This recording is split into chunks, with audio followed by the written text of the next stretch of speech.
네, 안녕하셨습니까. 김 선생의 서울 이야기를 진행하는 강사 김효입니다. 이번 시간에는 해정교에서 복청교로라고 하는 제목으로 이야기를 나눠보도록 하겠습니다. 지금 이 세종로 사거리 이 광화문 교보문구 이 빌딩 근처에 바로 이 해정교터라고 하는 이 표지석이 나눠져 있습니다.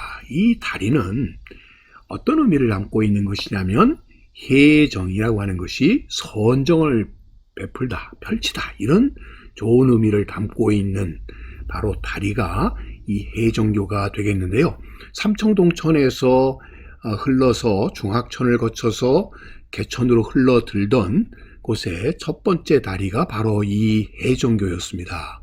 바로 이곳은 사람들이 많이 오고 하는 중요한 이 번화한 길이기도 했었고, 또 그 가까이에 여러분들 포도청이 있었습니다.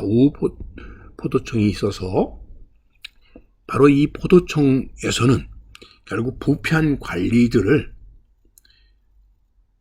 팽형이라고 해서, 그러니까 삶아 죽이는 이런 엄청난 벌을 흉내를 내서라도 결국 부패한 관리들이 나오지 않도록 이렇게 경계를 하도록 했었다라고 하는 것을 통해서 결국 백성들에게 이런 좋은 정치를 베풀도록 경고를 했었던 바로 그곳에 있었던 다리이기 때문에 해정교라고 하는 이런 명칭이 붙여졌었던 것이죠. 자, 그랬던 것이 1926년도에 와서 복청교라고 하는 것으로 이름을 바꾸게 되는데, 이것은 아마 그 전해인 1925년에 을죽대홍수 때 크게 수해를 입고 난 뒤에 돌다리가 아닌 이런 시멘트 다리로 바꾸면서 새롭게 붙여진 명칭이 되겠습니다. 아무래도 이 복청이라는 말 자체가 우리보다는 일본식의 이러한 명칭으로 바뀌게 된 것이죠. 그러다 보니까 이런 좋은 의미의 선정을 베푼다고 하는 좋은 의미 대신에 그것과는 그 장소적으로도 아무 의미가 없는 명칭으로 이렇게 바뀌지 않았나 싶고요. 그래서 그와 관련된 당시 동아일보의 이런 사설도 그런 내용을 담고 있는 사설이 실리지 않았나 싶습니다. 지금 이 노란 선으로 표시된 것이 바로 경복궁 우측으로 흘러드는 바로 삼청동천이 되겠죠. 이 청계천의 원수가 되게 되는 대표적인 것이 왼편에는 백운동천이 되겠고요. 오른편에는 이 삼청동천이 하나의 발원이 되어가지고 청계천이 형성이 되게 되는데, 이 지금 사진에서 보시게 되면 바로 이게 경복궁의 동쪽 문의에 해당되는 건축문이 되겠고요. 현재는 도로 쪽으로 떨어져 나가 있는 바로 이 동십자가가 여기에 있고요.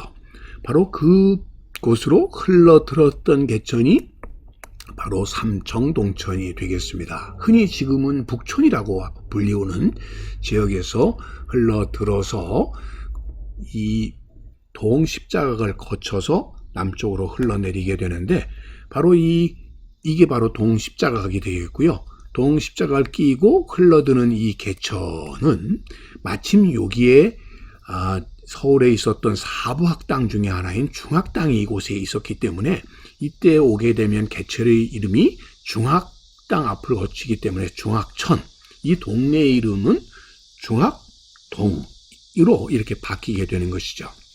자, 이렇게 흘러서 결국 개천, 청계천으로 흘러가던 것이 지금 보시는 것처럼 복개가 되어서 다 도로화가 되게 됨에 따라서 청운동천뿐만 아니라 중학천 자체가 도로 밑에 하수관로로 이렇게 연결이 되게 되면서 결국 오늘날에는 이 개천의 모습을 볼 수 없게 되었다라고 보시면 되겠고요. 그러다 보니까 이 광화문에 와가지고 예전에 이 중학천을 이렇게 복원해서 지금 피막길가와 연계해서 이렇게 중학천이 복원이 되어 있고요. 보시는 것과 같은 이 돌다리 모형이 당시의 해정교를 이렇게 복원해 놓고 있다라고 보시면 되겠습니다.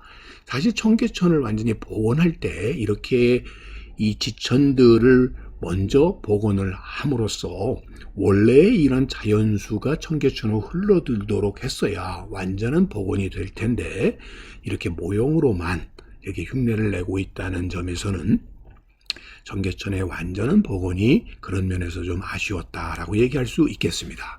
자, 이 지도에서 보시게 되면 여기 지금 요 다리가 바로 동십자각을 거치면서 나오고 있는 중학천에 있는 다리라고 해서 바로 중학교라고 하는 명칭이 붙여지게 되었고요. 그 위에 있는 다리가 그래서 동십자교가 되겠네요. 쭉 따라서 내려오다가 만나는 명칭이 바로 해종교라고 하는 명칭을 만나게 되고요.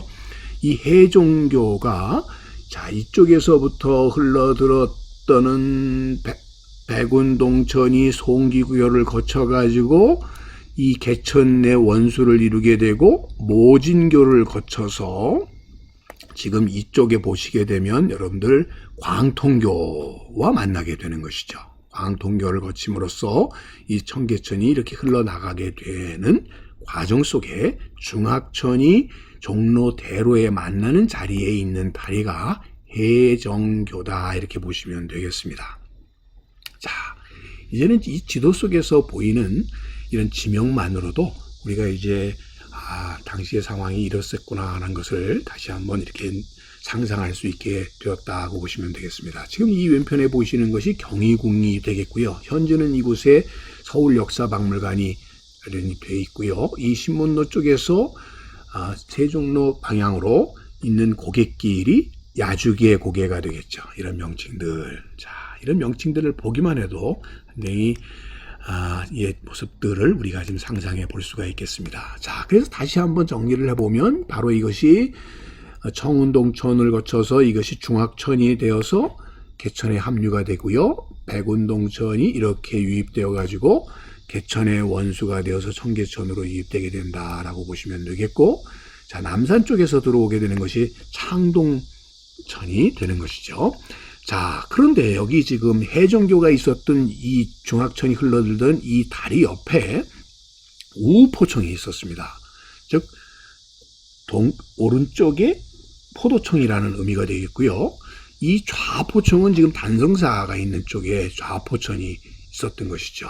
그러다 보니까 이 포도청이라는 것을 서울의 사투리로는 보두청이라고들 불렀던 것이죠. 그래서 이 해정교 다리를 일명 보두청교라고 이렇게 부르게 되었고요. 사실 일반인들에게는 해정교보다는 보두청교가 더 익숙했다라고 보시면 되겠고, 그것이 나중에 1926년도에 복청교로 이름이 바뀌게 되었다라고 보시면 되겠습니다. 자, 여러분들이 잘 아시다시피 이 좌포도청과 우포도청이 이렇게 있었고, 이 우포도청이 있는 이 광화문 쪽에 있는 다리라고 해서 보두청이라고 아까 부른다고 했고요. 그것 외에 이런 법률과 관련된 사법기관들이 이렇게 중간에 포진이 되어 있고, 의군부가 있는 것이 지금의 종각 일대가 되겠고, 여기에 광통교가 흐르게 되는 것이죠. 자, 이 좌포정청 터라고 해서 단성사 앞에 이러한 표지석이 있는 것을 확인해 볼 수 있고요. 현재 그 광화문 우체국 쪽에 우포정터라고 하는 표지석을 확인해 볼 수가 있습니다.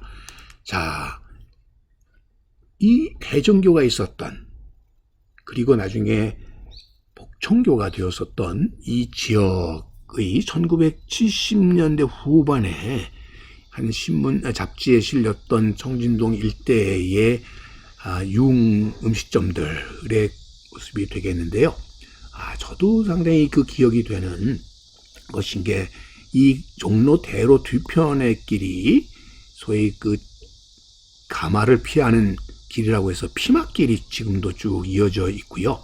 그 교보 빌딩 그 뒤편에 이 피막골의 첫 출발점에 있었던 가게가 바로 일식집이 복청이라는 일식집이 예전에 있었던 것을 결국 이 복청교의 흔적한 예라고 볼 수가 있겠습니다. 아마 여러분들 이 지역에 대한 기억들 많이 하고 계실 텐데요. 뭐 지금 빈대떡집이었던 무슨 경원집이라든지 아니면 기찻집 뭐 이런 것들도 되실 테고, 아마 무엇보다도 이곳은 그 청진동 쪽은 해장국집이 지금도 뭐 청진옥이니 흥진옥이니 하는 것들이 당시에 줄을 이루지 않았나 싶습니다. 자, 이런 옛 기억들과 함께 여러분들 이 복청교와 해정교가 기억이 되겠고요.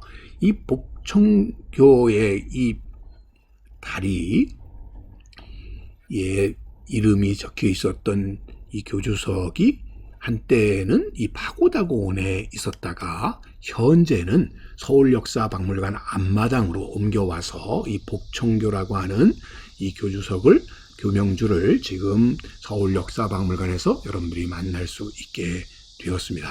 자, 중학천이 종로대로와 만나는 곳에 있었던 첫 번째 달이 바로 해종교, 그것을 일명 보두청교라고도 불렀고 나중에는 복청교로 일제강점기 때 바뀌게 되었다라고 하는 이야기를 오늘도 꽃밭을 가꾸는 김 선생이 말씀드렸습니다.